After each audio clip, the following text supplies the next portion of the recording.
Okay, so welcome to the Global Webinar Series hosted by the Millennium Campus Network.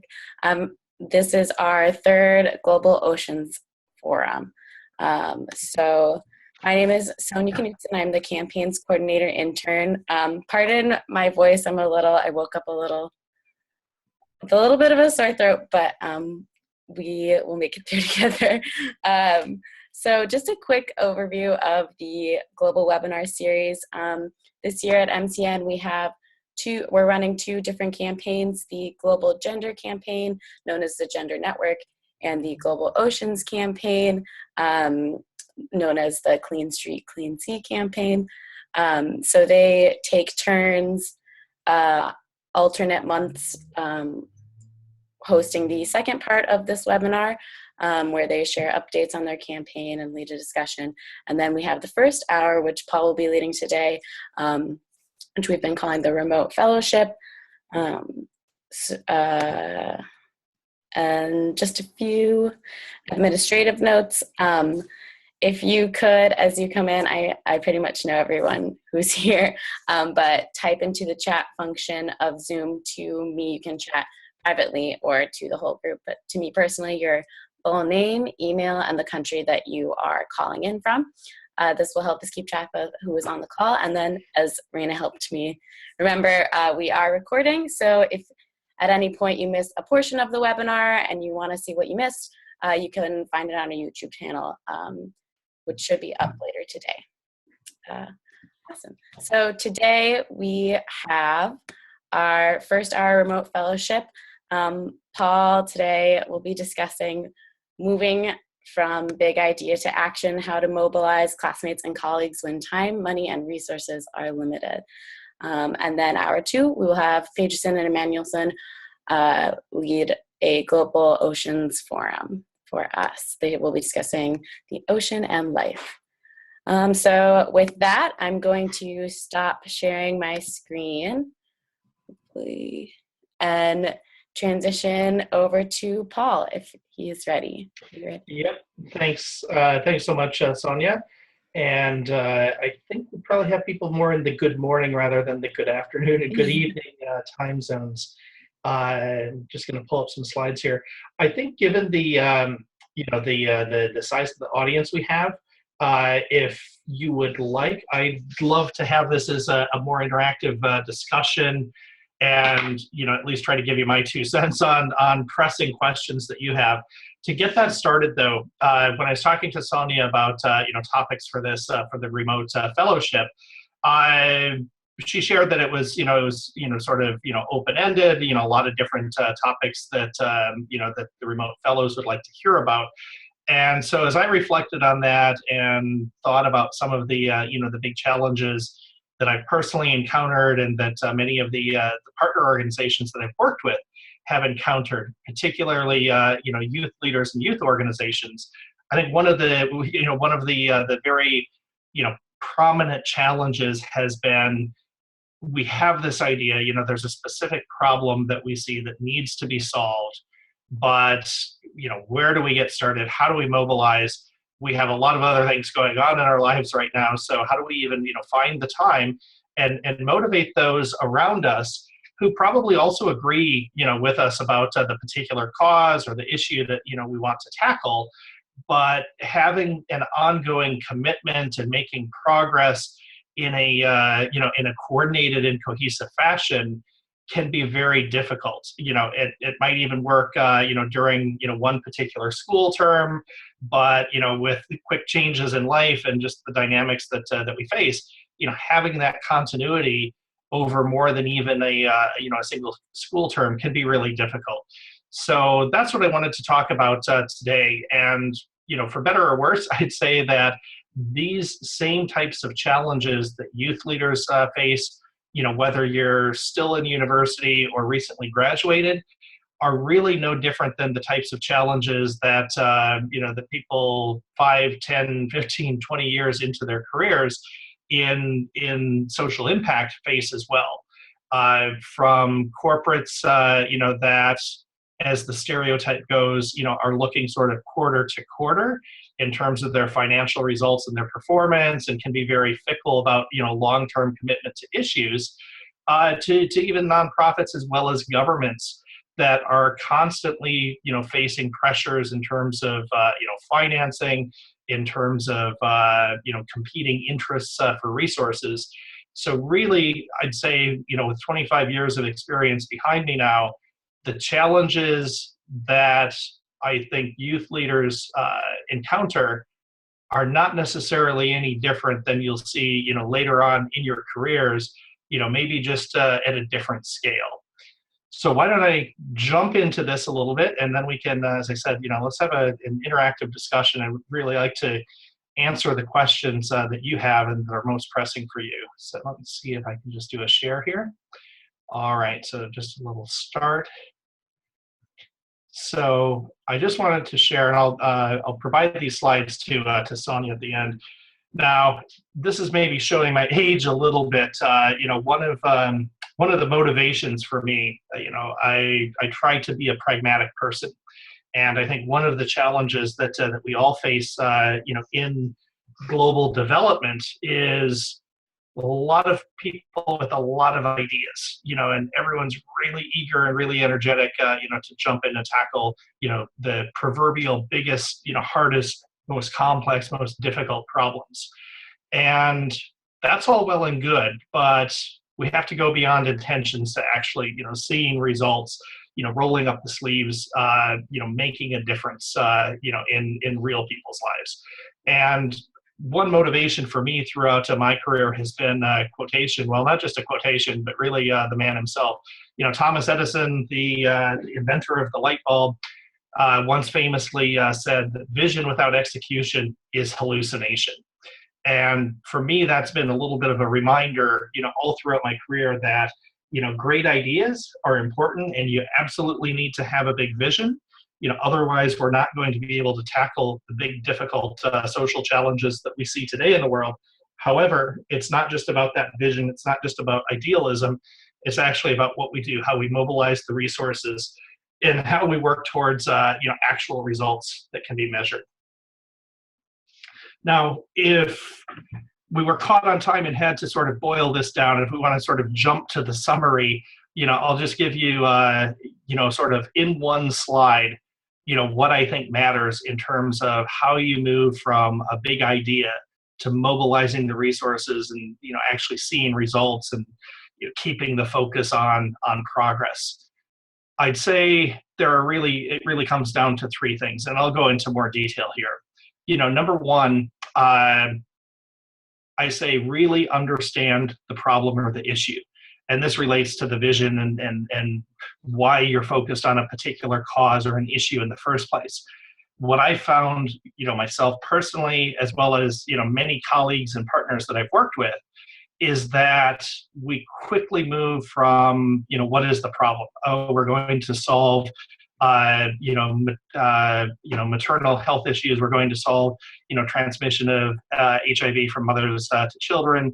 We're going to solve for extreme poverty. We quickly jump from the problem without necessarily fully understanding or really scoping it out to diving right into what are the solutions. And again, this is, dare I say, human nature. It's not a youth leader or youth organization unique challenge. It's something that I have seen throughout my career in private sector as well, that it's just human nature to, jump on. We think that we understand the problem. So let's dive into the solution building. That tends to be more interesting. That's where we place our energy. But what I found from firsthand experience is that if you hold back the reins a little bit, make sure that you're testing all of the assumptions, or what you probably hear from some of your professors about, doing your homework, doing the due diligence on really understanding, what is the problem, what's the context. If you take someone like Malcolm Gladwell, who has referenced a whole range of research on mastering a particular skill, becoming an expert, it takes roughly 10,000 hours. That's sort of the rule of thumb research in terms of mastery of a particular skill or expertise. So if you just stop and think about that for a minute, particularly as as an undergrad or even a graduate student, often feels like you're under a lot of pressure. You need to get on. You need to show results. You need to get out into the workforce. So time is of the essence. So the notion of spending 10,000 hours, to master a particular subject, seems like a very big mountain to climb. And I'm not going to sit here and preach that, well, that's the job, that's what you need to do. What I would say, though, pragmatically is, it takes longer than reading a Harvard Business Review article, or reading a couple of reports about an issue and leaping in and starting an organization, or starting to build solutions. Taking the time to do the due diligence, to engage with others who are already involved in the particular topic or issue or cause that you're interested in, is absolutely vital. And oftentimes I've seen individuals that have started nonprofits that, quite frankly, weren't even aware that there were others who had the same interest that had also started organizations, and for all intents and purposes were doing exactly the same thing. So I can't overemphasize enough the importance of actually taking the time to do the due diligence to really begin to understand the problems inherent in the issue or the cause that you're interested in. That also involves, as would be said in the business world, in terms of client centricity or customer experience. Spending the time to understand those who you're seeking to serve, the communities that you're seeking to serve, not treating them like some sort of a lab experiment, someone removed from the problem or the process, but really taking time to engage with the beneficiaries of the solutions that you're seeking to develop as well. Secondly, in terms of key success factors, really comes down to communicating and connecting. And I think that builds on the first point that I made. In doing the due diligence, really understanding who are the other players and stakeholders and influencers. We live in a very complex, hyper-connected world. And so really understanding that the same issue or the cause that you're so passionate about probably has dozens, if not hundreds, of others around the world who might very likely be engaged in the same cause already. So doing that due diligence, connecting, trying to build on what others may have already started, as opposed to just starting a completely new organization that's duplicating effort, tends to be a much more effective strategy. And then thirdly, in terms of building the solution or the solutions, number one, I found that even when it looks like a solution is very straightforward and that there's a right way to go, oftentimes as you get into solution building, it's not a straight line of progress. It's not linear. There's a lot of zigging and zagging. One of the things that I found over and over again is the importance of seeking to build open solutions, to look at solution building or tackling a problem as an iterative process, that you're very open to collaboration with others throughout. As a general rule of thumb, it is more complex. It does take more time collaborating rather than doing something unilaterally. But in terms of the sustainability of the results, the impact that you can have can be far greater, and the likelihood of success also far greater, through this, approach of openness and collaboration.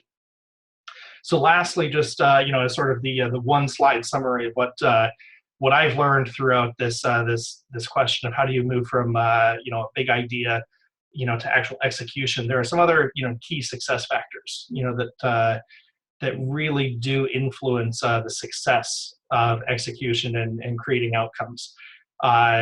Transparency, I've touched on that. I think it goes hand in hand with trust, that the type of challenges that we're facing socially and environmentally require a degree of openness and collaboration that we can't achieve if people are working in silos and are working unilaterally. Secondly, communication. It's not just about a one-way broadcast of what you and your organization are passionate about, but it's very much about two-way engagement, about interaction and engagement and co-development or co-creation of solutions to the big problems. Perseverance is a third very critical issue, and I touched on that briefly, that if your time horizon is what you can achieve, in this particular school term, in this semester, or even in this school year, the hard reality is that impact is going to be very limited. So thinking not only about the perseverance and continuity that you bring to a particular challenge or issue, over the course of your academic career and afterwards, but also the continuity that you build with, with your classmates and, your predecessors as well. So, even thinking about, the leadership continuity as you move on and graduate, is there someone there who's going to pick up, and lead the organization, once you've graduated as well.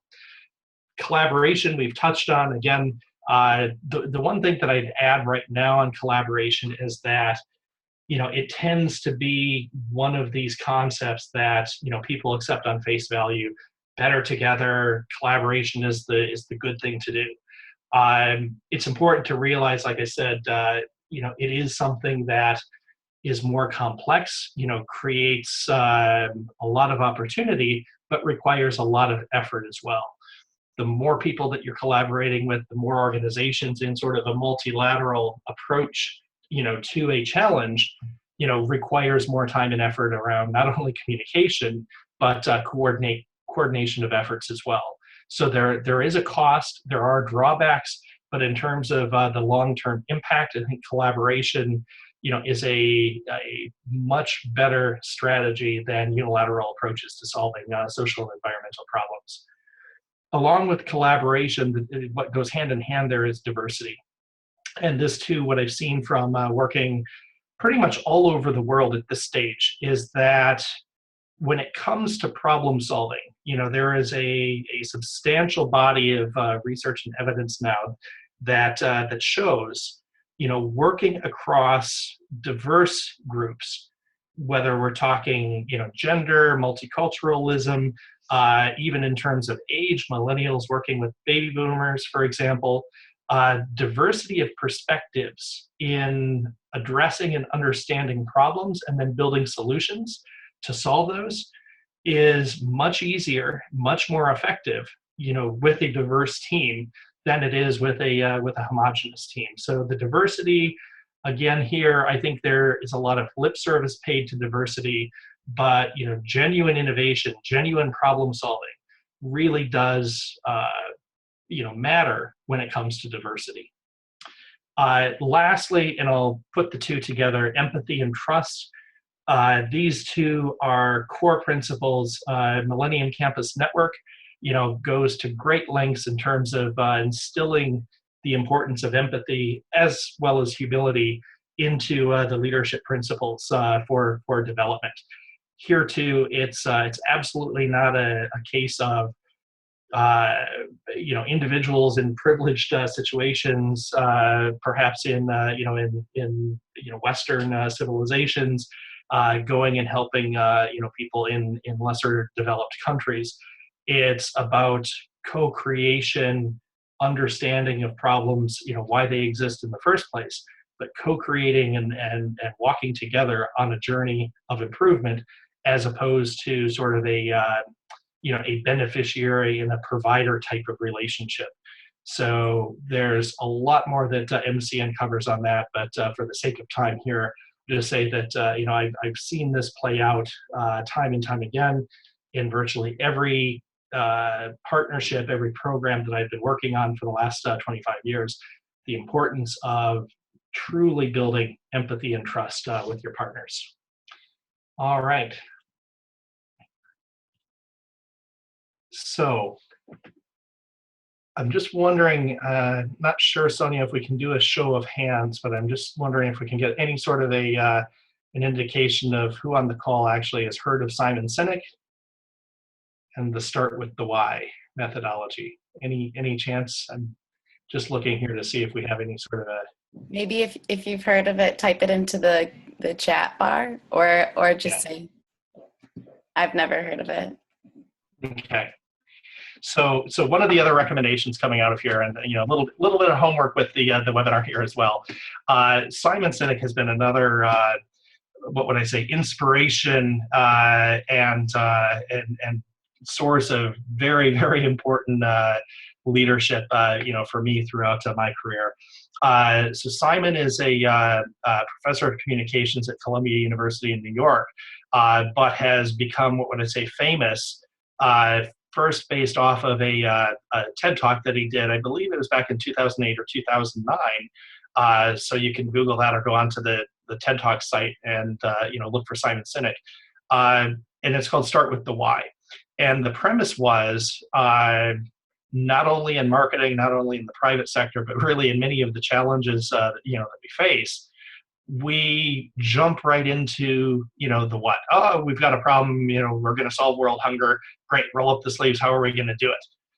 One of the most important lessons that I've learned and continue to learn and get reminded of every day within my career is that motivations, intentions absolutely matter. And this goes back to the three highlights that I had.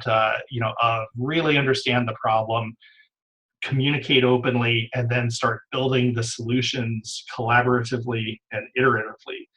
And one of the most important things that I have found through this is that it's important to take the time to reflect and ask yourself, as well as your colleagues, as well as the other partners and others that you're going to be collaborating with, that you understand your motivations for being involved in the particular cause or challenge in the first place.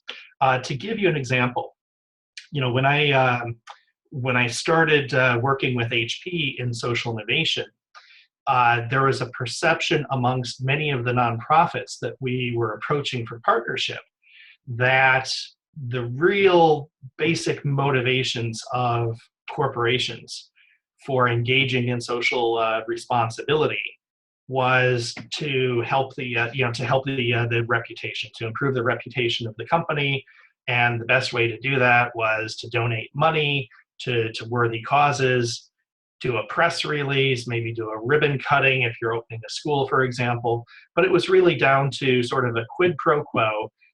The corporation will give you, money, perhaps even have some employees volunteer. If we build things like, say, computers, we'll donate some of those. And in return, people are going to think, hey, that's a good company. That's all well and good. And that's sort of the what I call the old school version of what social responsibility is all about. We went through, I'd say a very honest and open discussion with some very skeptical nonprofits in saying that, at the heart of what we did as a company, we are problem solvers and solution creators, and often technology is at the heart of those solutions, but it's really about deep compassion and interest in solving social and environmental problems, and that this really went back to the DNA, of the company culture and of the founders. And as we told that story, at first many of the nonprofit leaders were a bit skeptical because the relationships that they had and the expectations that they had with other corporate partners was about this exchange of money and in-kind donations and volunteer time in exchange for publicity. So when you come in and say that's not why we're doing this, we're about something different, it creates a different expectation, it's a different conversation. And likewise, many corporations have the impression that nonprofits have their heart in the right place, but really don't understand business and don't really care about efficiency of how they use money.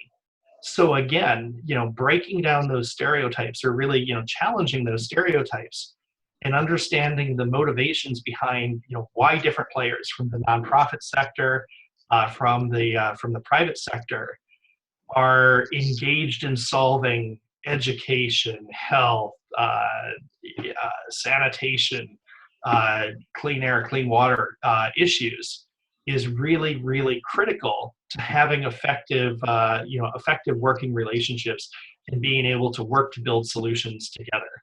And I would say, arguably overall, that the person who has really distilled that concept of getting to the why around what it is that you do before you get into the what you do and how you do it has been Simon Sinek. So just another plug there, go to TED Talks and check out Simon Sinek's TED Talk on starting with the why. Okay, moving on, just one other one, and I don't want to get too academic or too overly structured in this, but I touched a little bit earlier on the idea of it's human nature that we think we understand the problem and we jump right from the problem into creating solutions, because that's sort of the sexy thing to do. That's what people like to see is we've got solutions to the problems and we're implementing them and look at the results that we're going to create. When in fact we almost like fast forward too quickly. We skip right over, do we really understand the problem in the first place? Not to be too tongue-in-cheek here, but you'll see that on the top, the green numbering or the green sequence, is sort of in theory how things should work in problem solving and solution creation.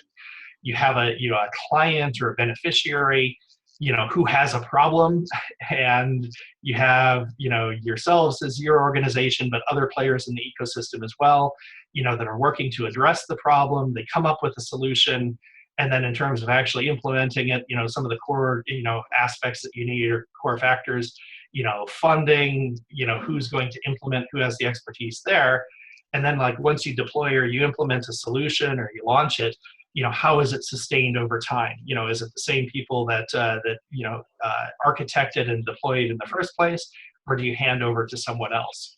And, it tends to be, or it should be, sort of that, sequence of know the client, understand their problem, understand the ecosystem of other players who are trying to address the problem, build the solution, implement and sustain. The reality that I have found time and time again in my career is that many times you actually start with the solution. So, a private sector company or even an NGO that's been in business a while, has a particular service or a solution, and then sort of go looking for problems to solve with it. So again, not to be too tongue-in-cheek here, but one of the the often quoted examples for technology companies in the education sector is that a well-meaning head of a foundation or of a CSR team, will go to some remote village in the middle of Africa or maybe in Southeast Asia or God knows where, and see that here's a classroom of kids learning and being taught on a chalkboard, and they don't have any computers, and lo and behold, wouldn't education be better and wouldn't these kids be much better off if they all had a laptop? Bring them into the 21st century. And so the company goes back and decides we're going to make a grant and we're going to provide laptops to all of the children in this village where they don't have any. That's sort of the exaggerated example of, sort of developed country privilege of saying there's someone somewhere in another community that doesn't have what we have, so, we will benevolently provide that for them and everything will be fine. There are many, many examples, and you don't need to spend too much time Googling to find all of the examples where that type of thinking within a very short time frame, maybe 6 months of providing laptops to kids, in a remote village, find that, simply doing that sort of transfer of resources fails miserably. And lots of examples of that in education and health and in, virtually all areas of social and environmental development. So the reality is that, instead of simply looking at the assets or the resources, or more broadly speaking, the solutions that you have, and then searching for, the problem to solve or the particular beneficiaries or clients or, citizens, that could benefit from that solution, be very careful not to sort of, reverse this process, starting with your solution and go looking for a problem. Um, Maslow, who's I suppose most famous for the Maslow's hierarchy of needs, once famously said, if your solution is a hammer, all of a sudden all of the problems become to look like nails. And it's another one that I try to keep in mind in all of the partnerships and all of the programs, that I'm involved in. That just because you have particular resources or a particular solution doesn't necessarily mean that that there's a problem out there to be solved, or that you should sort of force fit your solution into a problem. Really keep the sequence the other way around. Understand the particular clients or citizens that you're trying to support or to work with to solve a particular problem that they have, and then work through the solution in the other direction. So I'm conscious of the time, and just to summarize here, there's, what would I say? There's nothing necessarily rocket science in what I've shared. I found that, when it comes to avoiding hallucination, as you execute on a vision, it really comes down to, on one hand, a lot of common sense, but then also the discipline to follow a process, to be very open and transparent in terms of your intentions, and to demand that of the others that you're working with. And really, all of these lessons I found so far anyway, to be very universal. Whether it's been working with nonprofit organizations in Latin America, working to end extreme poverty, to see even that type of a program translated and leveraged across Eastern Africa, across China, across the U.S., to solving maternal and children's health issues in East Africa, in India, in China. Really, these same principles of how to build effective solutions by taking the time to understand the problems, to really build the trust, the confidence, and the collaboration amongst other like-minded organizations and individuals who are also committed to solving the same problems. Taking the time to do that methodically and building the trust throughout doing it can be very successful anywhere in the world that you want to do this, even in Boston, where MCN is located, where I'm based in Ireland, or a lot further afield as well. So, conscious of time, I'm going to stop there in terms of the presentation, and I welcome any questions that you have. Anything's fair game.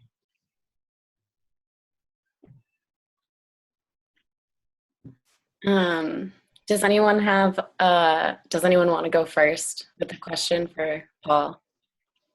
If not, I can go. Okay.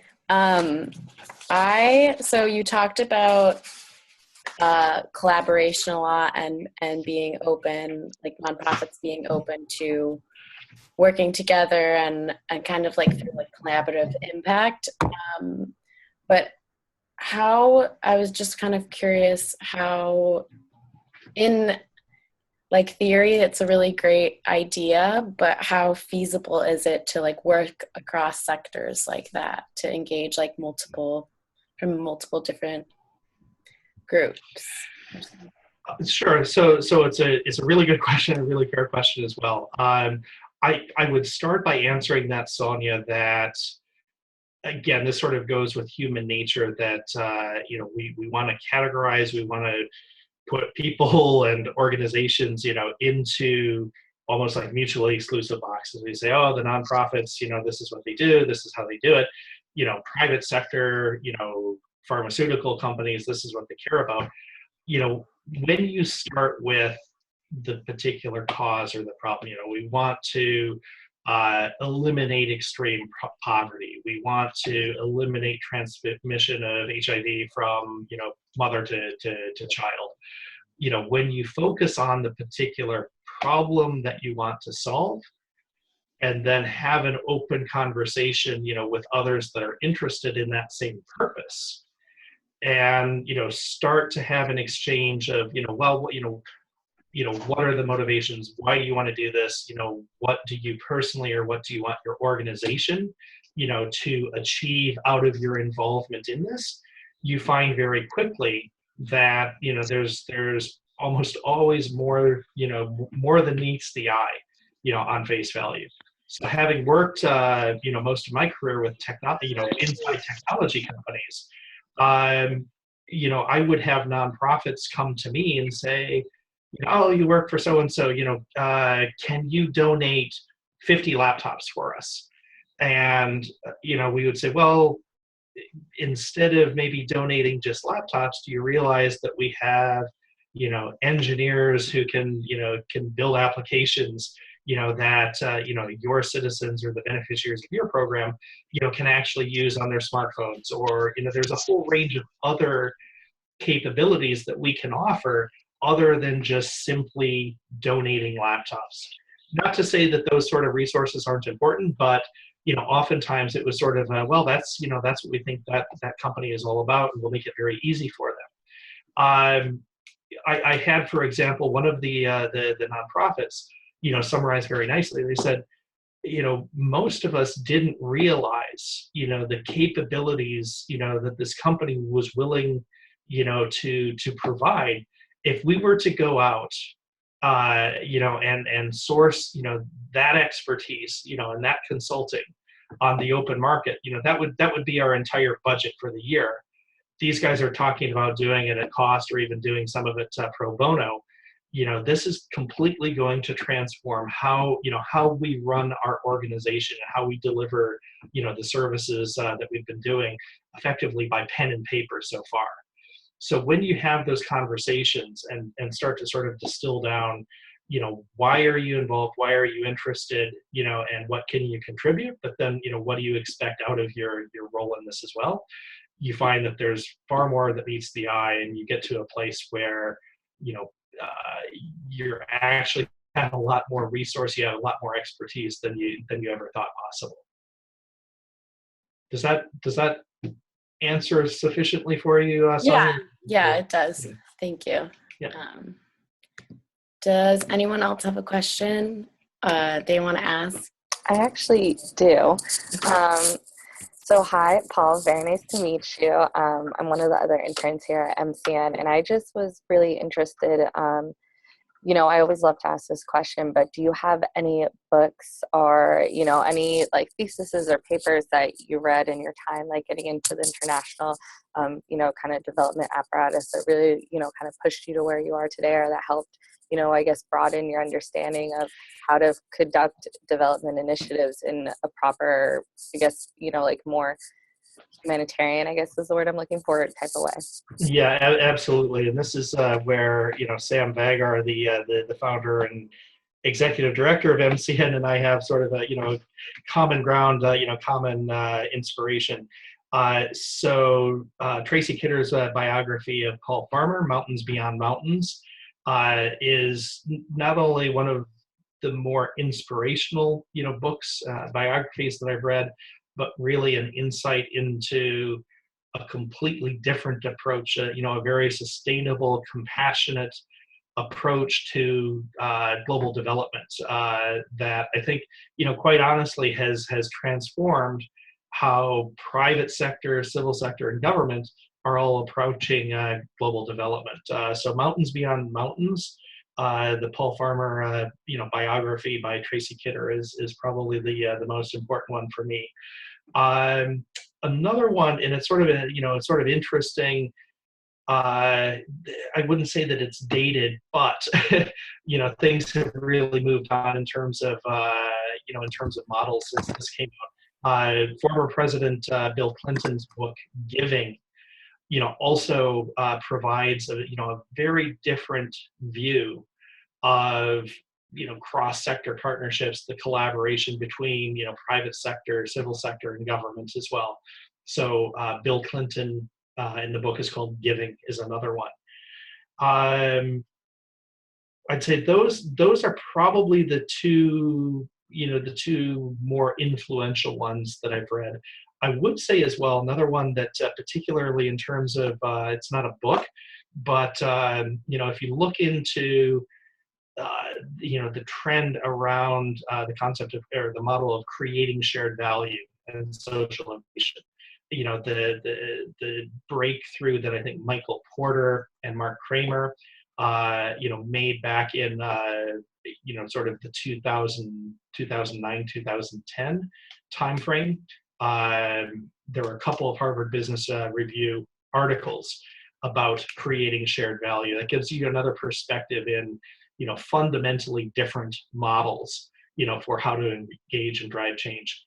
The last one that I'll give you, there's a I guess, project or initiative that's being co-sponsored by the UN Global Compact and by a consultancy called Volans, VOLANS, called Project Breakthrough. And again, this is very much about disruptive thinking, disruptive models for how private sector, civil sector, and government work together to address and to achieve the not only the sustainable development goals, but different modus operandi for working together as well. So it's Project Breakthrough, Volans, and UN Global Compact. All right. Well, thank you so much. Those are great suggestions. So I definitely have them written down. Sure.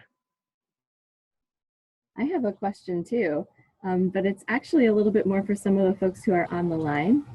So I've noticed that I know Pedersen and Emmanuelson you're on, and I know Carl Erven, you're also in Haiti. I've never met you, John, or Bonaval, or Mohammed, but I'm guessing that some of you are actually in Haiti or in other countries that are not in the global north. And I'm interested in how you think about what Paul was discussing before around community-led partnerships, and when he was giving the example, for example, of the computers, where instead of giving someone a hammer so that everything looks like a nail, asking first what people need. I'm curious how that plays out in your own communities. Are there dynamics like that that you've encountered? Does that make sense?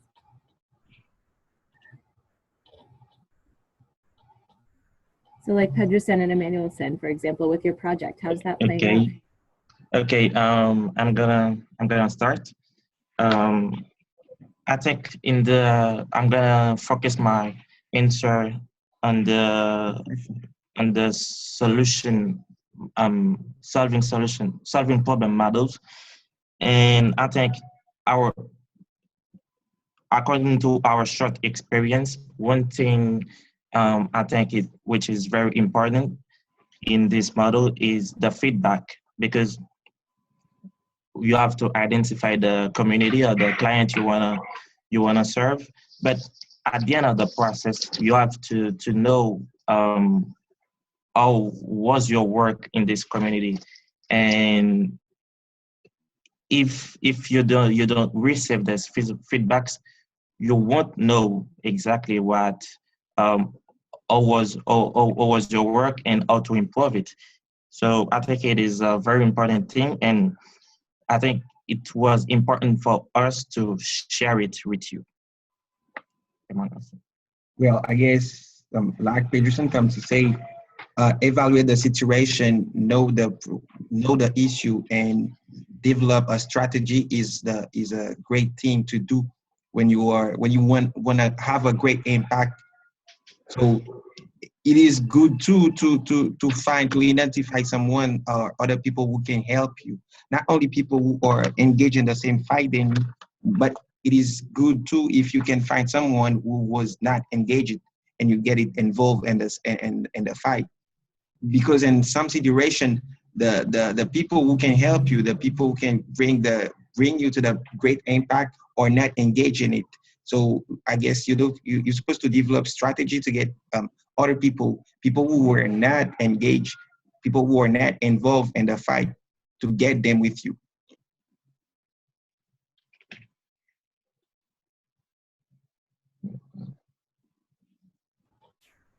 I think those are great points. The feedback, if I just start with the feedback as well, I've seen that play out. I think there is a shift. I think there's a change in tone within global development. that, we're moving beyond the idea of, benevolent organizations who help individuals and help communities, that don't have the wherewithal to help themselves, to, an acknowledgement and an embrace of not only dignity and respect, but, the expertise and the understanding and the capabilities within the communities as well. So becoming, without making this sound cliche or, paying lip service, truly becoming partners, with communities and with individuals within communities, to affect change, as opposed to, sort of coming in and doing something to or for, it's working with, and it's, it goes much beyond, I think, consultation or a seat at the table. It's truly working, side by side, to tackle problems and develop solutions.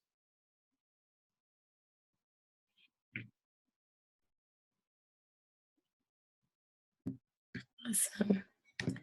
Cool. Does anyone else have an answer to the question Rena asked, or have another question for Paul?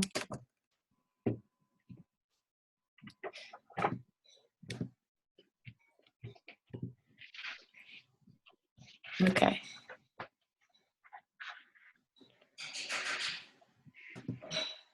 All right. Okay, if nobody else has any other questions, thank you, Paul, so much for your time and for sharing with us. It was so great. It was really, really useful for me personally. And with that, then we will transition over to our Global Oceans Forum. And Paul, I'll send you a follow-up email later today. Thank you so much for your time. You bet. Thanks, everyone. Thank you, Paul. Cheers. Okay, Pedroson and Emmanuelson, are you ready do you want to start sharing your screen? Are you able to share your screen? Of course, of course. Okay. Okay.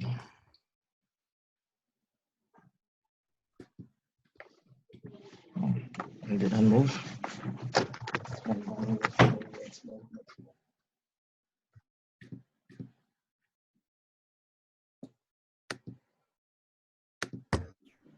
Hello, everyone. I'm sorry I'm kind of late because I have some work to do. So what's this webinar about? I'm sorry. Hi. We're transitioning over to our Global Oceans leaders are just about to begin their discussion on the ocean and life. So they're going to share their screen. Pedroson, are you able to share your screen?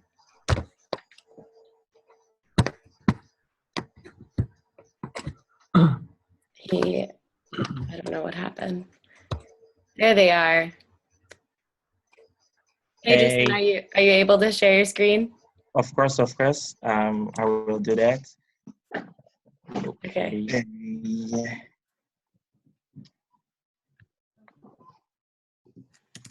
It's too early.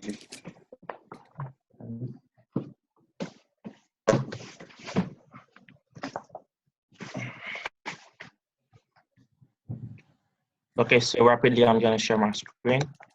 Okay. And we're gonna move over the presentation. Yep.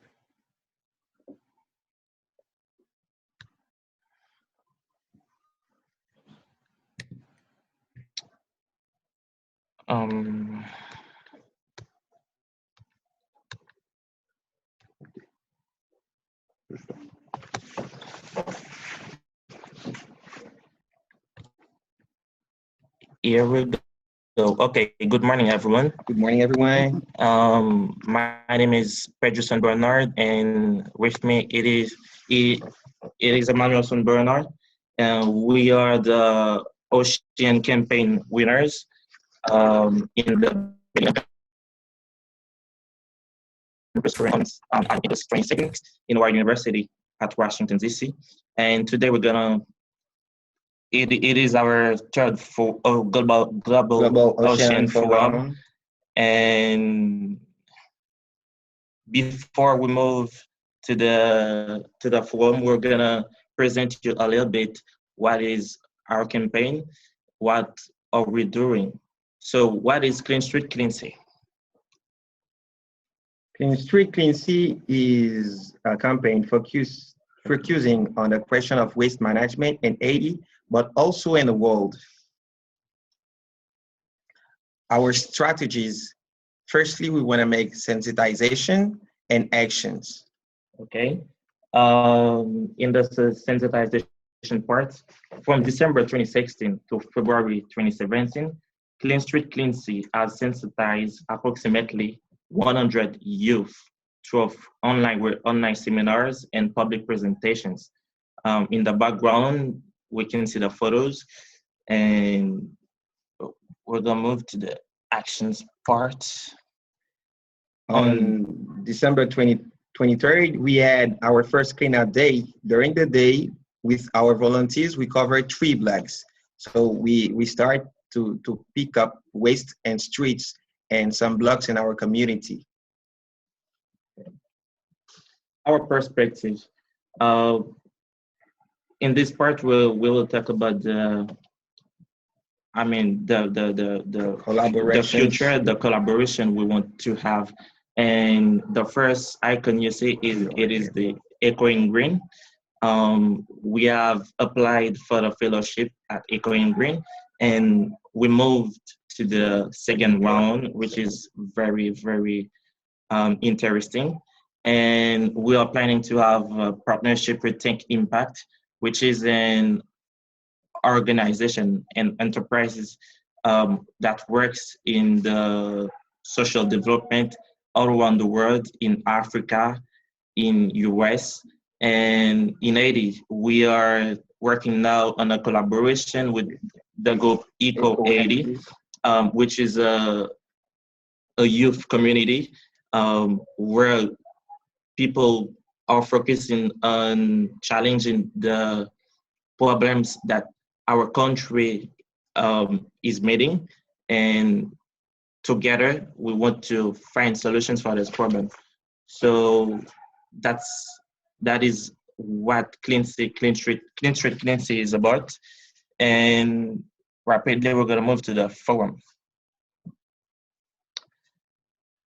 You can join us on Facebook.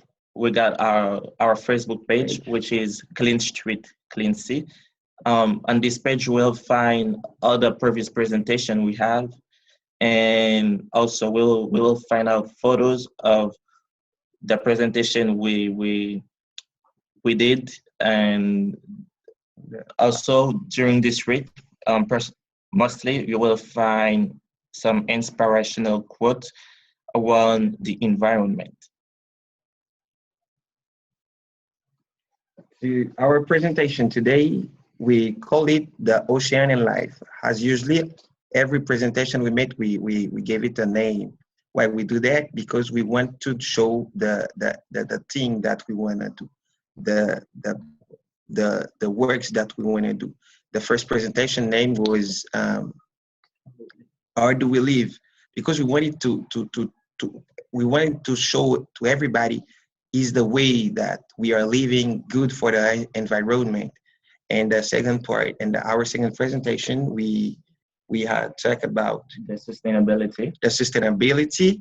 And today we're going to talk about the Oceania Life. Don't forget that we are the Ocean Prize winner, so our work is supposed to be focused too on the ocean. That's why for this third presentation, we want to do it about the ocean. The outline. The first point will be presented by Emmanuelson, and it is the general view of the ocean. The second print I will present it, and it is how do we use the ocean. And the third point is the real mission of the ocean. The fourth one is protecting the ocean. Why and all. And at last, together we will present the last print, which is share the responsibility. So rapidly, Let's move on. Let's move on. Firstly, the global view of the ocean. Don't forget that firstly, we had a one land and a one ocean that they call the Pentalasa. After some geological movement, we have some continents, and between those continents, we have some oceans. They are five. The first one is the Atlantic Ocean. This is the second largest ocean, and on average, it is also the saltiest major ocean. It receives fresh water from over half of the world's land surface. It is home and world's first successful undersea telegraph cable. And secondly, we have the Pacific Ocean. It is the largest of the oceans, with an area bigger than all the land masses on Earth combined.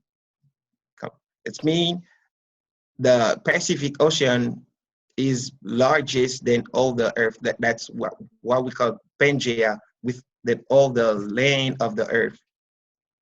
It contains the deepest point in the world, the Marianas Trench, found in Western Pacific, which is just over 11 kilometers deep.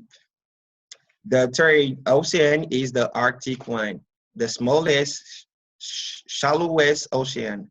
Until recent decades, the Arctic Ocean has almost completely frozen over in the period between October and June. And we have Indian Ocean, the third largest ocean. An estimate 40% of the world's offshore oil production comes from this ocean. And the last one is the Southern Ocean, the fourth largest ocean, which is also referred as the Antarctic Ocean, South Polar Ocean, or Austral Ocean. So I want to share with you 10 surprising facts on the ocean. At least 50% of the oxygen and the atmosphere has come from ocean. Maybe some of you didn't know about that. Did you know that at the ocean deepest point, the water pressure is over 10 tons per square meter?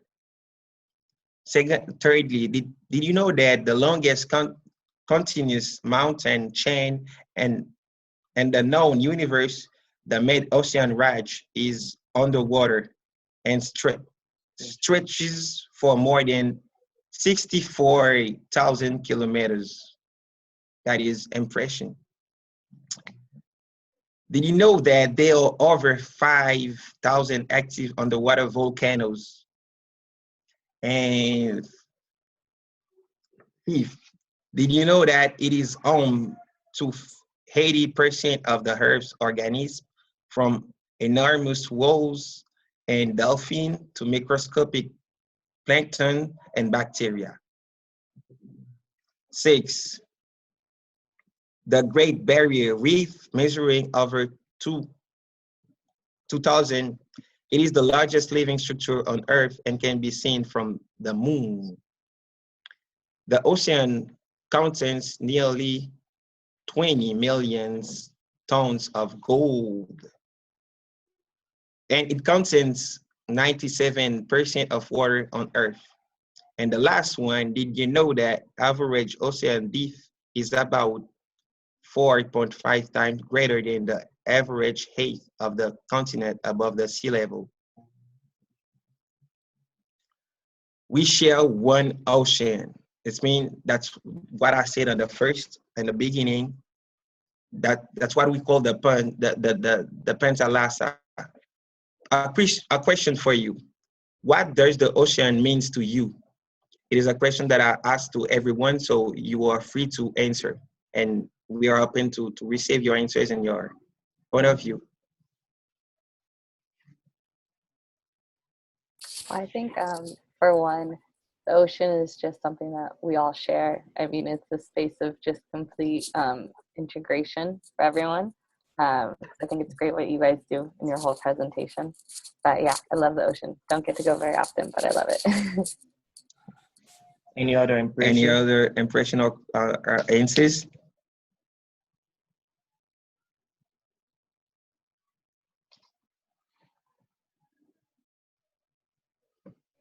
I agree with Jackie. When I think of the ocean, I think of kind of the shared space that nobody really owns.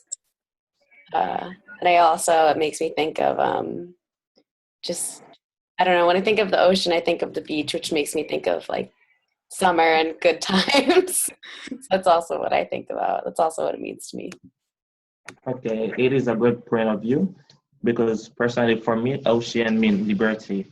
Because when you're in the ocean, you feel like you are free. You have the impression that you can go wherever you want. Of course you can. It is one. It's because you can. So rapidly, let's move on to the second part of the presentation.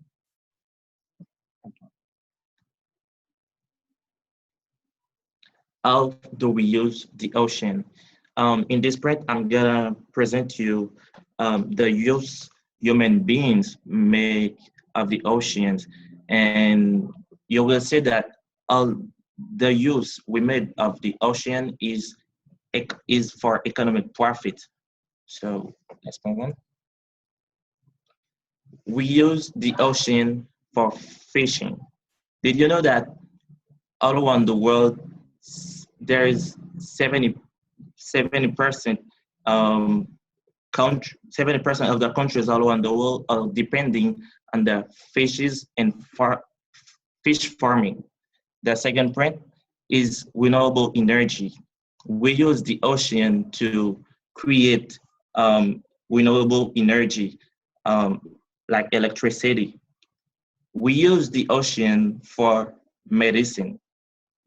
There is a lot of medicine right now that fight cancer, Alzheimer, and there's medicines were made from substances collected from in the oceans, and we use the ocean as a place of living. In Haiti, there's 9 departments that are close to the sea. So there's people in this department using the sea as a place of living. Communication. As Emmanuel told in the first point, most of the cable for you use it for communication between continents or on the water. And we use the ocean for transportation and commerce. Uh, exportation, it is an important point in this part. And we use also the ocean for recreation and leisure. So like we were telling, it is a place where you're in, you feel free again. And we also use the ocean for well-being, and also we also use the ocean. Yes, we also use the ocean for well-being and entertainment. And at last, the ocean, we use it for the natural resources that it contains. But all the use we made from the ocean as consequences, the consequences are not very good for the ocean. So for this reason, I'm going to present you 5 facts to know about the use.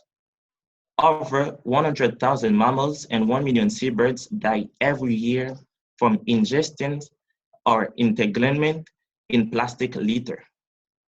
The second fact, scientists estimate as many as 650,000 whales, dolphins, and seals are killed every year by fishing vessels. In 2008, a dead sperm whales were found in California, and it had ingested over 450 pounds of plastic and object.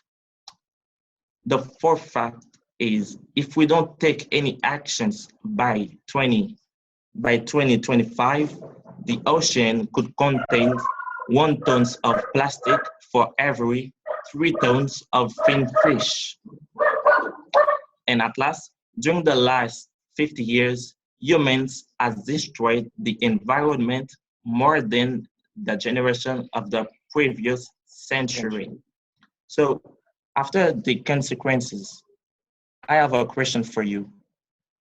Do we act responsibly?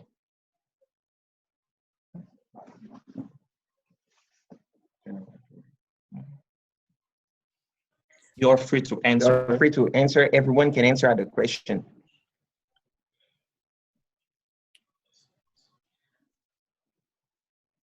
I think definitely not. I think it's very easy, and a lot of people, especially countries in respect to their ocean policies, kind of think of the ocean as this always like abundant space, especially for fish to consume, but also kind of as, since it's not anyone's specific territory, it's very easy to think of it as just always kind of regenerating itself and re-cleansing itself, and kind of away from human contact. But the reality is that's not. And obviously, the facts that you guys just presented show that.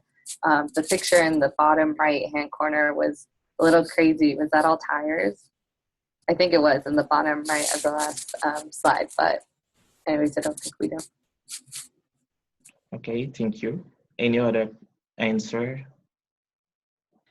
I agree. I also think, like, on a personal level in the US especially, we don't really act responsibly with regards to like our plastic usage.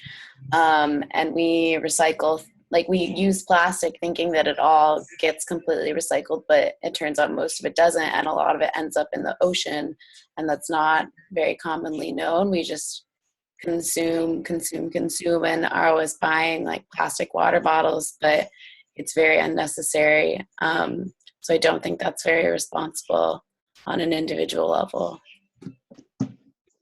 Okay, thank you.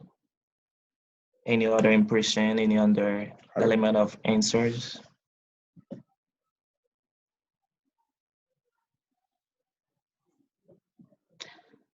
So while you are thinking of your answers, I have a quote I want to share with you. And it is, an investment, it is not an investment if it is destroying our environment. So like I told you, the use humans make of the oceans is mostly for an economic profit. And looking for economic profit, people are destroying the environment, the ocean, the forest, and etc. So it is now to take an action. It is now to take an action to change the situation. Because if we destroy the ocean, we are also destroying life on the earth. We are also destroying our life. We are also destroying the life of our friends, our families, the life of all the population, all the human being. So it's not only going to searching the economic profit. You're supposed to think about the sustainability too. And that's why we wanted to ask this question: do we act responsibly? Do they act responsibly? So we all have to ask ourselves this question, to wonder this question, because the way we live has a great impact on the environment. The way we live has a great impact on the oceans. Okay. If there is any other question, we will move on. But before to move, we have a friend, A supporter. or supporter who want to join us in the conversation. So, ladies and gentlemen, we introduce you, Gaia.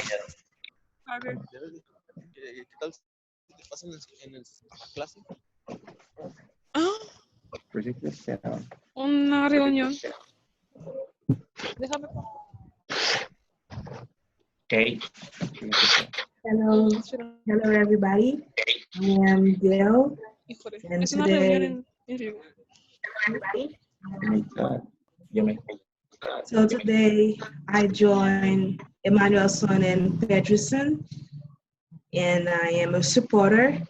So even if I'm not there physically, but I'm still there to share my opinions and my point of view on their project. Thank you. Perfect. So right now we're gonna pass to the third point, the marine ecosystem, the real mission of the ocean. Pedersen come to present the use that we do, the use that the humans are doing with the ocean for it is a living way. It is a way that they can find their life. They find food on the ocean. But is that the real reason that we have the oceans on the earth? I don't think so. The secondary missions, the ocean regulate our climate. Maybe many people didn't know about that, but we've already said we get oxygen from the ocean. But did you know that the ocean has also absorbed a quarter of all the carbon dioxide that humans have put into the atmosphere? That's mean if we didn't have the ocean, our respiration would pollute the atmosphere. So the ocean is right here to absorb the carbon dioxide that humans put when they breathe. The second one is it affects our weather. The ocean is heated by the sun's ray. Water from its surface evaporates and then condenses to form clouds and part of the water cycle. It takes care of many of our waste products. The ocean dilutes and disperses our waste products, while marine animals can bury them, absorb them within their own bodies, or break them down into harmless substances. It influences our health and well-being. There are some kind of cultures where they practice meditations and yoga. So it is a great way to practice. It gets you calm down. So the ocean has a great impact on our life. Just stay close to the sea and hear the sound of the ocean, of the waves. It is good for you. It is good for your mind. So the ocean influences our health and well-being. And it is a source of cultural inspiration. The ocean and the biodiversity within, it is a source of inspirational for art, poetry, novels, songs, and folklore. For example, many of you here know about Ernest Hemingway. It is a Cuban writer. One of his greatest novel is the Old Man and the Sea, concerning the ocean. And we have so many. We have a classical one. It is the Odyssey. It concerns the ocean. We have so many arts, poetry, novels, songs, and folklore that are based on the ocean. That's mean the ocean is a source of cultural and inspiration.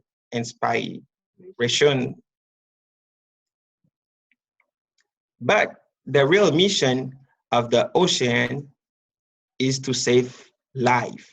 The real reason why we have ocean is to save life. That means we may use it for other issues. We may use it for other reasons, but the real reason why we have the ocean and the world on the earth is to save life. And for the end of this point, I want to ask you a question. Which ocean mission is the most meaningful to you?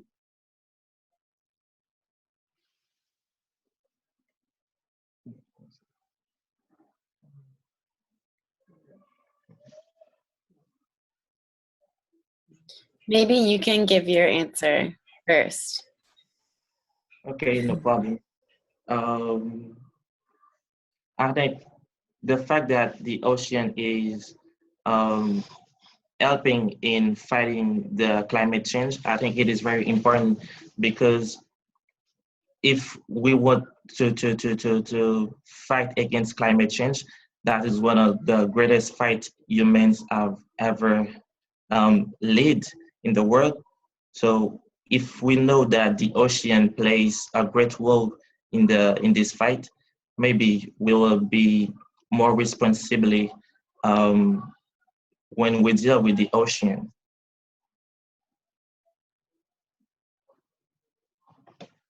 Is there any answers?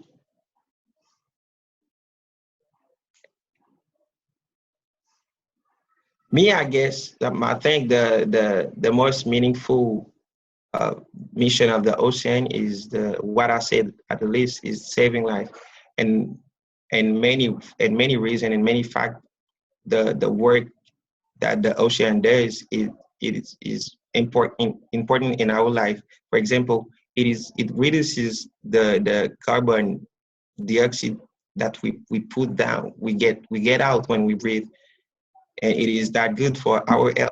So it is a great space for biodiversity. It is a great, yeah, as Peterson comes to say, he has a great impact on our weather. So the ocean is really right here to save the life.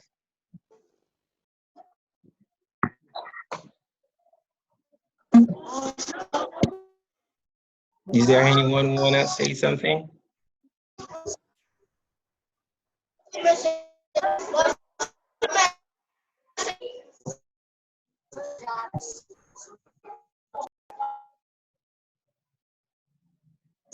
Okay, um, let me share with you an exciting fact about the ocean.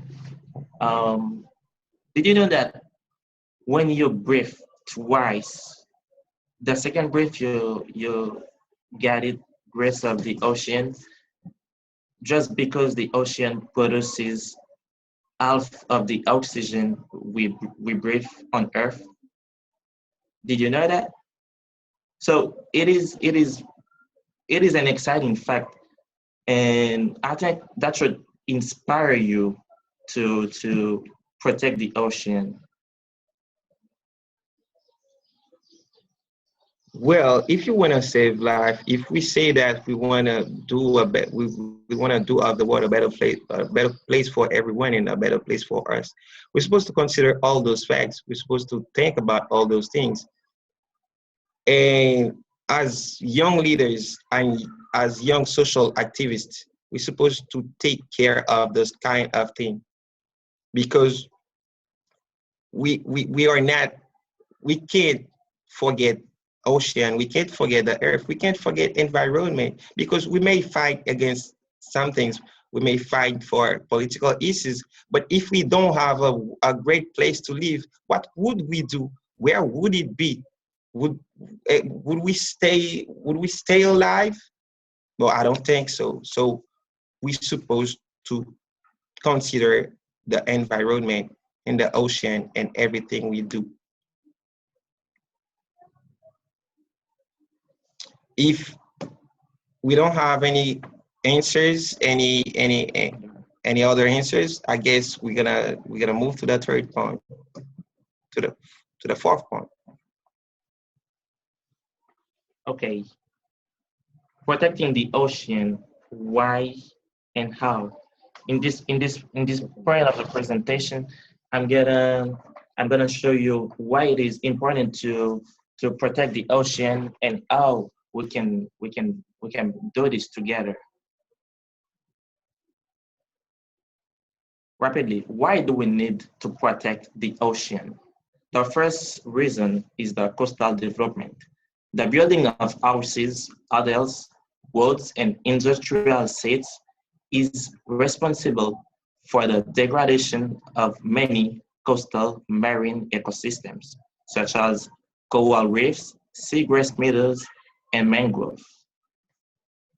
Generally, when people want to invest in tourism by building hotels, by building beaches. When they do that, they some of them destroy um, the coastal part of the ocean, and it is and this part plays an important role in the protection of the earth from storms, hurricane, and tsunami, etc. The second point is about pollution. Approximately 80% of the pollution in the ocean comes from land, and coastal zones are especially vulnerable to pollutants. Emmanuelson has shared one fact with you, and the prediction for 2025 is that for 1 tons of for each 3 tons of fish we collect from the ocean, we will collect 1 tons of plastics. And we know how bad plastics is for the life underwater, how bad it is for the life of fishes.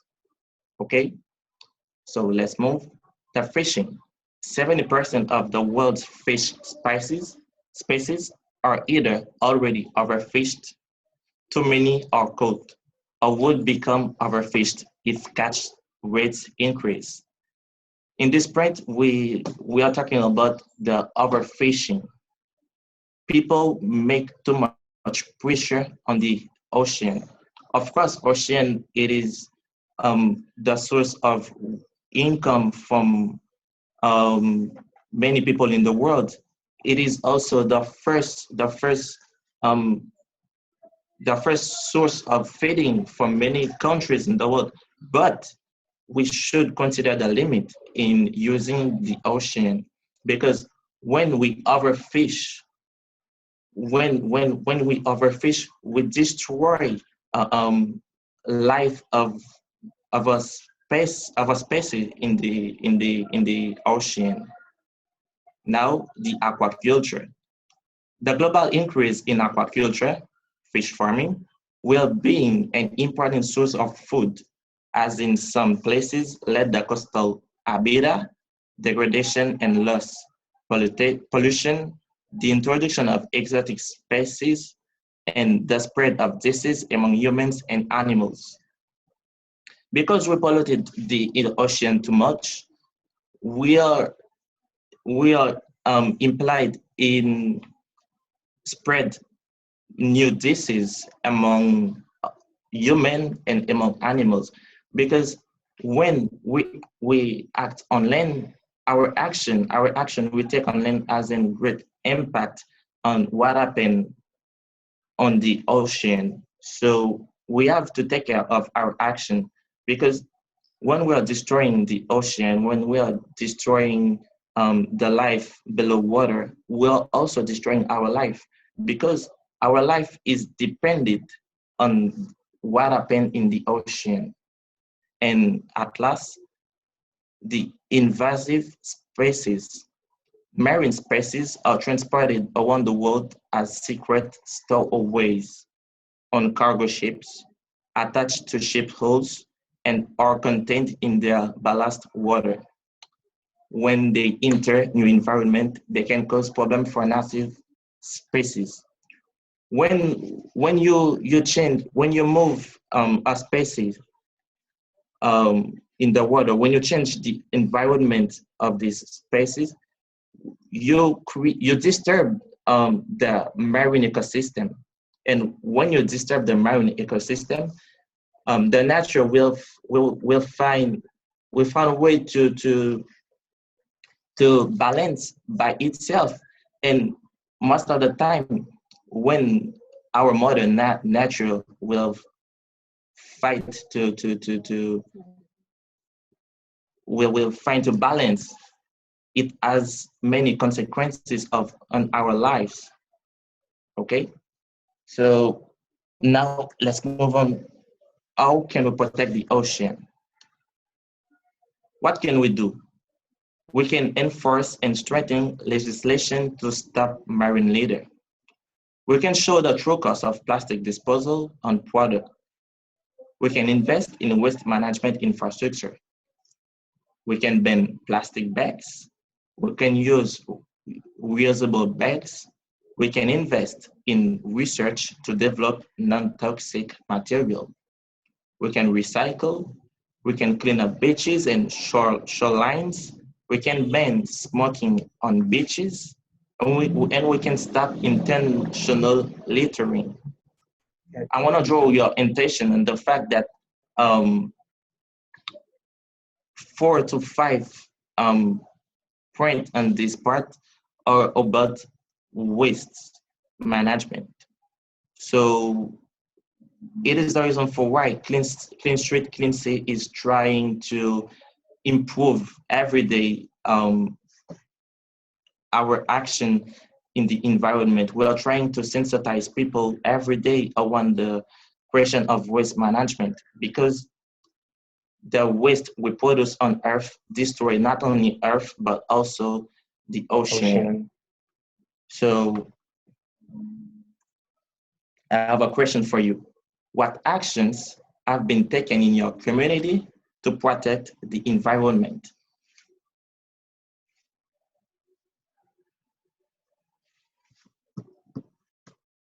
What actions have been taken in your community to protect the environment? If you want to answer, you can unmute your audio yourself, just so you know. Yeah. Yeah. Or you can chat me or raise your hand and I'll unmute your audio for you.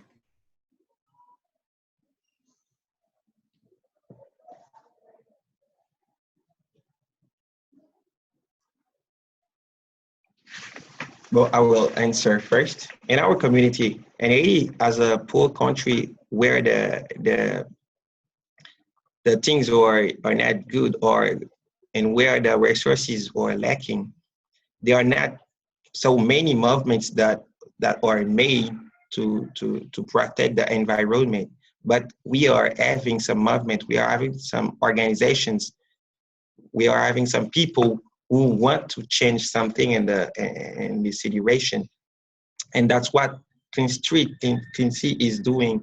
We are firstly working to improve the environment in our community, but we also want to improve the waste management on the sea, a thing that people in Haiti didn't think about.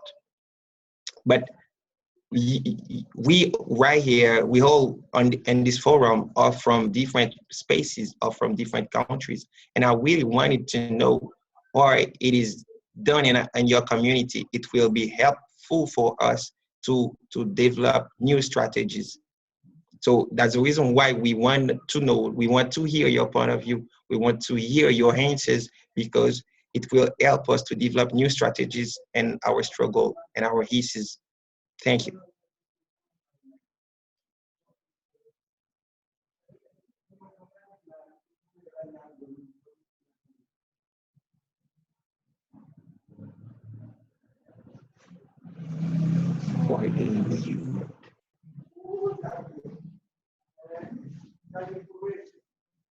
Well, this might not be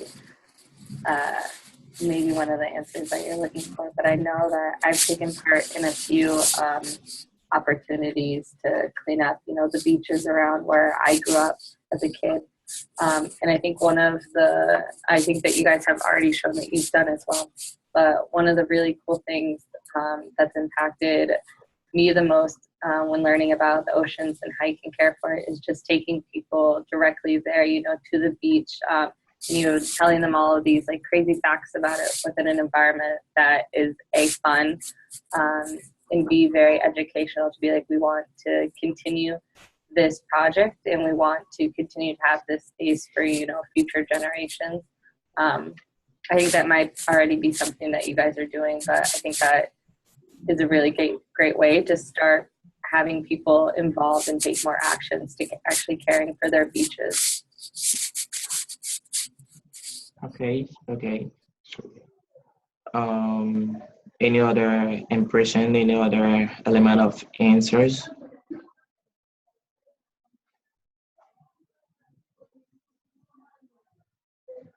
You know, you don't have to propose complicated thing to protect the environment because um, the one simple thing you do will have a great impact on the life below the sea, on the life below oceans. Um,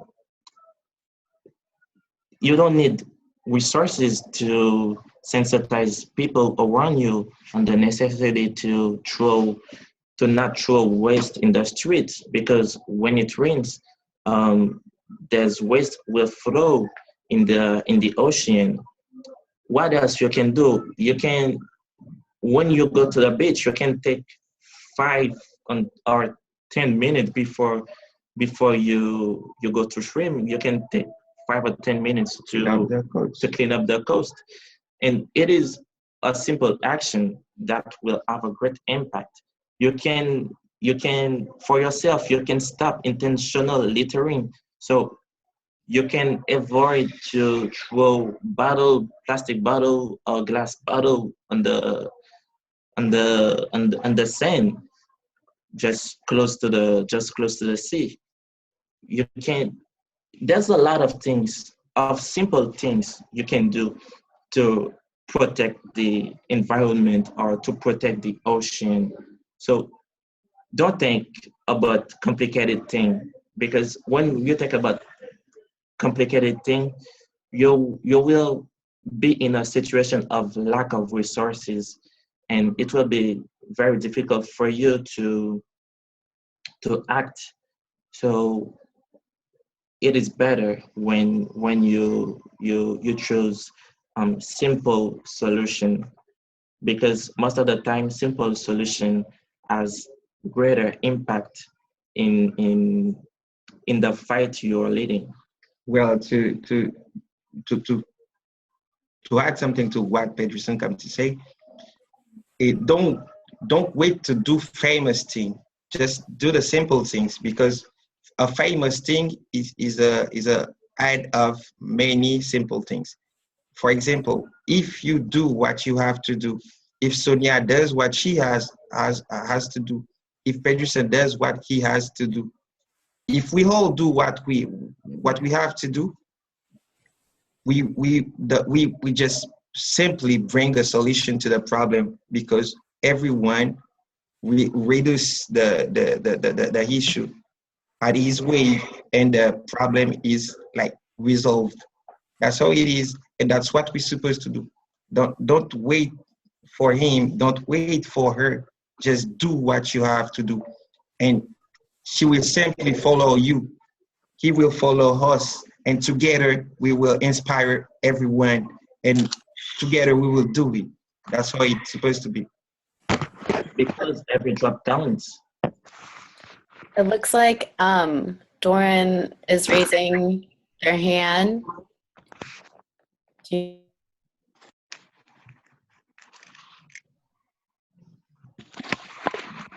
you want to answer the question? Did you have a comment?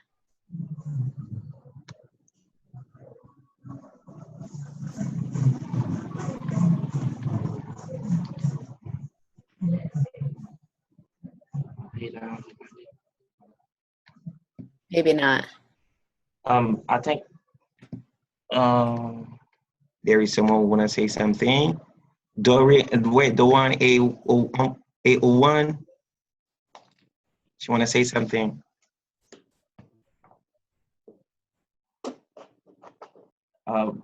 we cannot hear you. Yeah, I guess I don't know if they're saying anything. We cannot hear you. Can you use the mic of your computer instead of your headphone? Can you hear me now? Well, we hear you right. Say yes because I don't hear you. Can you hear me? Of course, of course. Okay, so I would like to answer the question, what action have been taken in my community to protect the environment? I'm from Haiti, like Patrice and Emmanuel right there, and there's, in my opinion, there's not a lot of action they have been taken.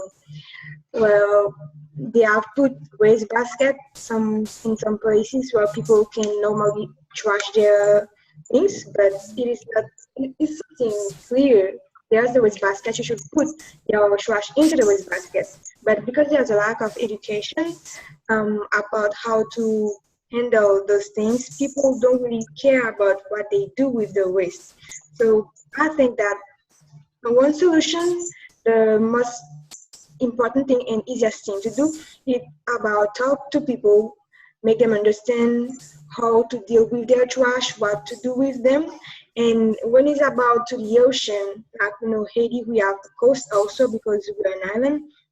What people can do, the government maybe can make an association or negotiation with the hotel because we have plenty of hotel in the coast where people can give their trash to this hotel because they have the way, they have resources to clean the coast. Most of the time the coast is dirty because other people are putting things on the ocean or on the coast. So if people can give this trash to the hotels or any organization that are near the ocean, they will faster clean the ocean while they will recycle this trash in because individual people normally in Haiti don't really have the possibility to trash their things in a waste basket or some place where they have to. So if they can have a way to give them to organization or hotel or any other companies, it will be great for our community and for the coast also, in my opinion. Okay. Thank you for sharing. You have mentioned something that we have in our campaign. You have mentioned the education of the people around waste management, which is very important because that's the way people consider waste in their community, and it is the way we have to change because in Haiti mostly people have a relationship. They accept the fact that the inexistence of a waste management system is a normal thing, and this is something we want to fight.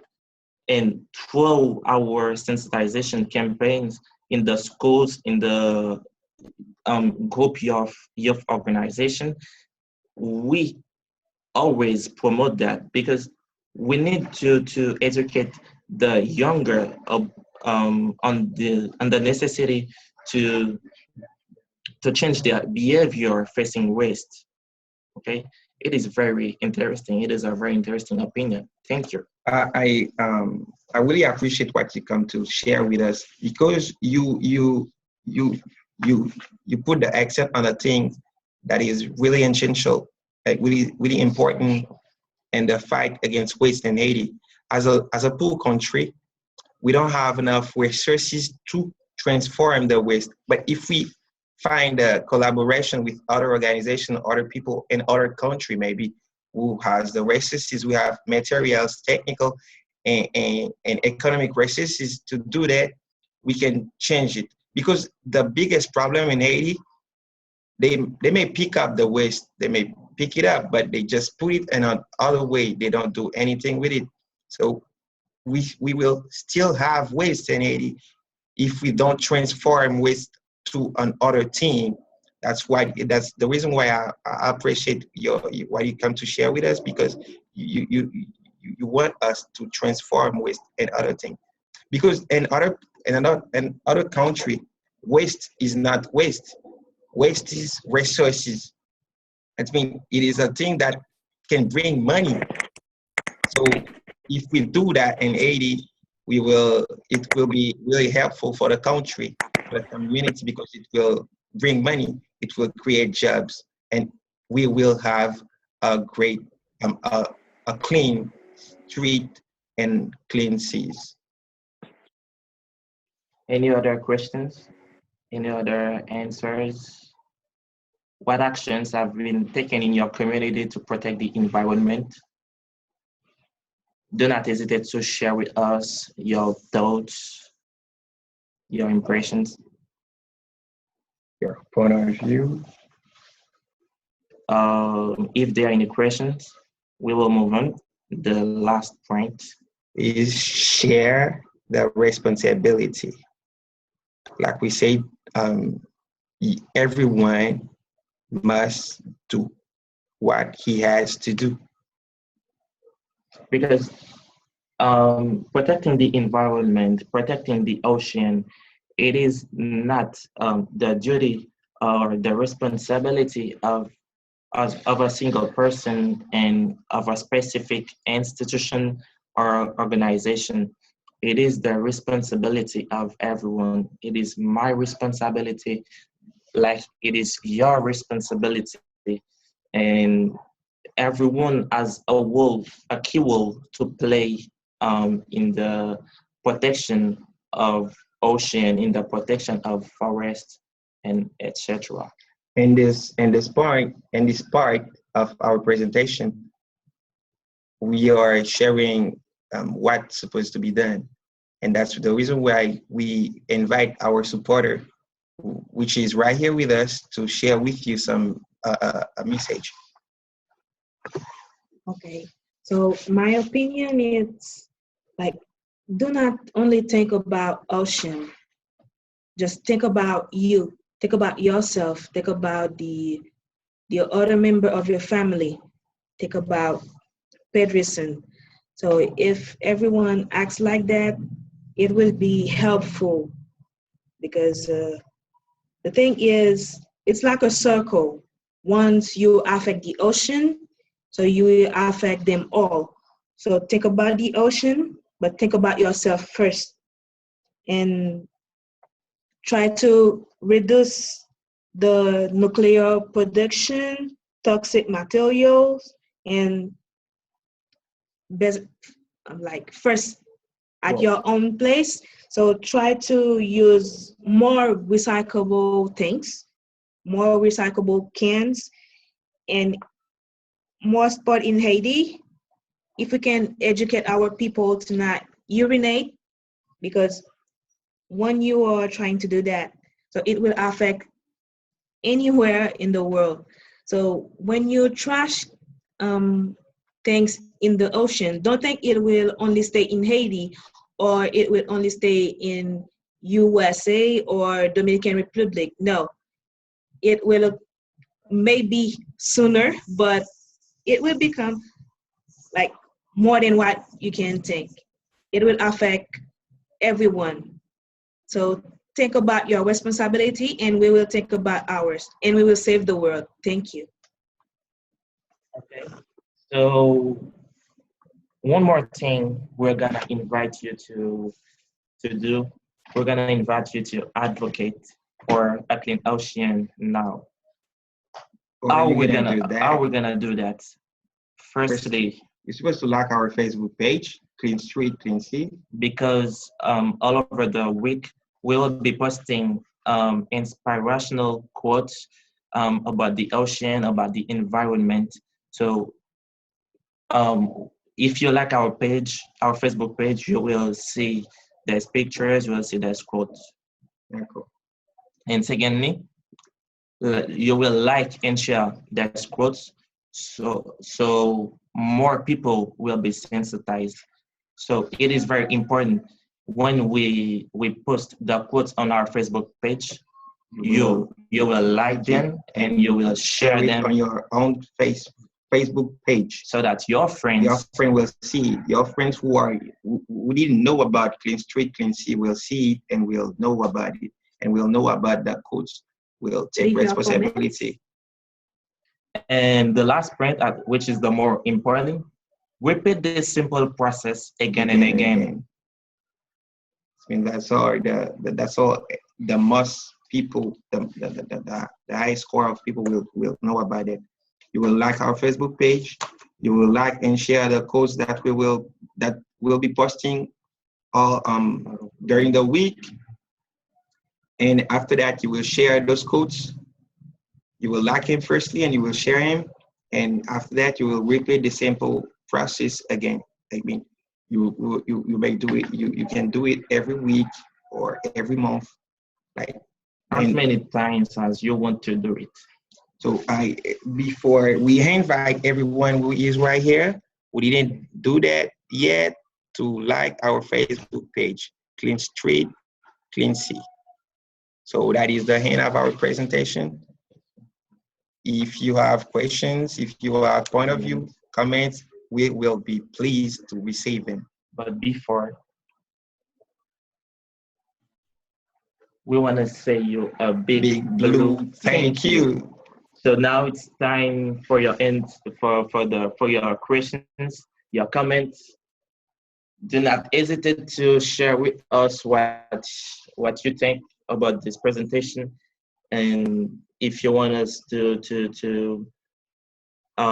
to you a little bit about the print, you want to get to know more, do not hesitate to share with us. We'll be happy to do that.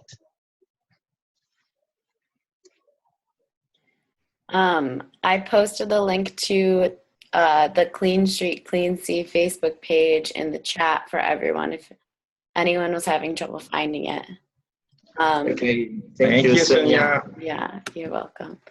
Does anyone have any final comments or questions for our campaign leaders before we end here?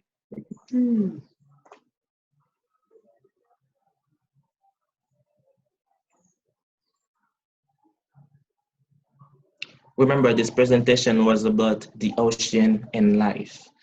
In this presentation, we tried to draw the attention of everyone around the question of environment and around our roles in protecting the environment. So all over the presentation, we have talked about the ocean, we have talked about sustainability practices, which is very important because the way we treat ocean is destroying it instead of protecting it. So overfishing, we use the ocean like a giant dump site.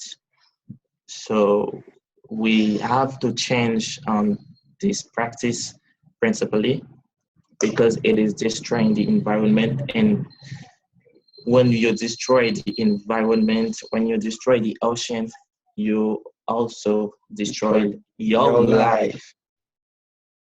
So if anyone has a comment, a question, a point of view, anything, just share it with us. You're welcome.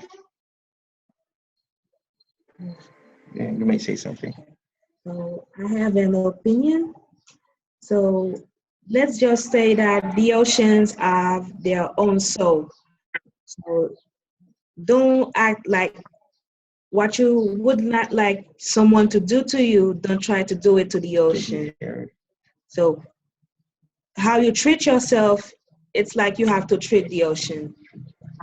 So if you would like someone to treat you good, treat you well, so treat your ocean well. Thank you. Well, to say something about what she comes to say, like treat your environment or you would like to be treated, because many of the natural issues, that natural disasters that we know are made because we have treated the world badly. So if we treat the world well, we will record less natural disasters. So it will be good for us. It will be good for us to treat the environment well. So any other comments?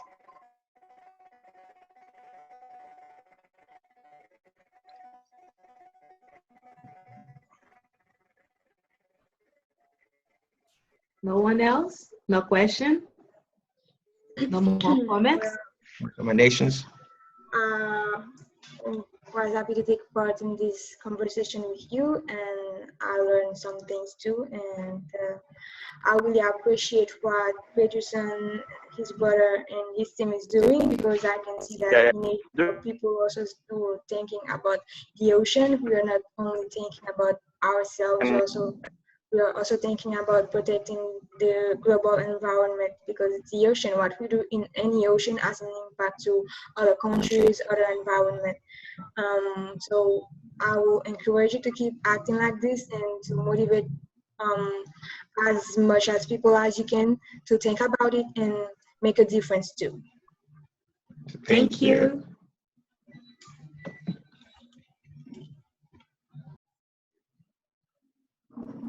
Awesome. Okay. Well, If nobody has any final comments or any additional final comments, I just want to say thank you to our campaign leaders on leading such a wonderful discussion. Really a really powerful one as well. And I just want to say that our next forum will be our Global Gender Forum. It'll be on March 16th, Thursday, March 16th, and it'll be at 7 p.m. And you can use the same link that you used today to log on to that webinar. So thank you to the Bernard brothers. Thank you to our remote fellowship speaker, Paul. And thank you to everyone for joining us here today, this morning, for such a positive, powerful discussion. I think that our time is just about up. So I think that we'll end today. Thank you, everyone. Thank you. thank you everyone to be And here. don't forget to like our Facebook page. Don't forget to advocate for clean ocean also. It is very important. And don't forget to repeat the action. Thank you. Thank you, everyone. It was a pleasure to be with you. Goodbye. Bye, guys. Thank you. Bye, everyone.